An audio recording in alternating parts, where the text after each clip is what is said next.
Muda huu klabu ya wekundu wa Msimbazi Simba imefanikisha kumsajili kiungo hatari kwelikweli kutoka Pamba Jiji. Hapa namzungumzia Kevin Nation Naftari. Kama tunavyoweza kutambua kwamba kwenye michezo iliyopita ya ligi kuu ya NBC Tanzania bara, Kevin Nation aliweza kukosa michezo yote miwili ya ligi kuu ya NBC Tanzania bara, lakini hivi sasa Kevin Nation ameshaweza kutambulishwa viunga vya Msimbazi Simba.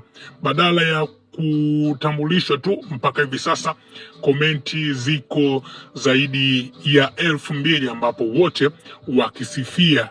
Hapa namuona mchambuzi Aslafer akisema naam, lakini pia shabiki wa Yanga anayefahamika kama Official Kevo akisema rafiki wa Semfuko kule benchi, yeye akiamini kwamba Kevin Nation anaenda kukaa benchi katika klabu ya wekundu wa Msimbazi Simba. Lakini mchambuzi kutoka Wasafi Heavyweight Dula akisema au sio, akiweka na vialama vya kucheka.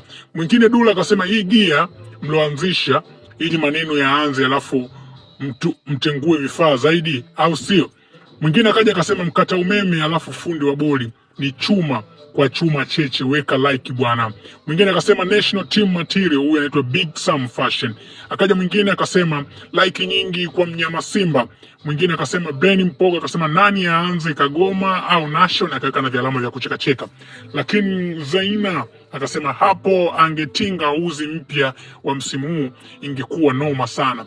Wewe pia unaweza kuniandikia komenti yako hapo chini, unafikiri Kevin Nation ilikuwa ni wakati sahihi kwa upande wake yeye kujiunga na kikosi cha wekundu wa Msimbazi Simba? Kwa sababu watu wengi wanaamini kwamba yeye anaenda kukaa benchi viunga tu vya Msimbazi Simba. Hayo yote dondoshe komenti yako hapo chini.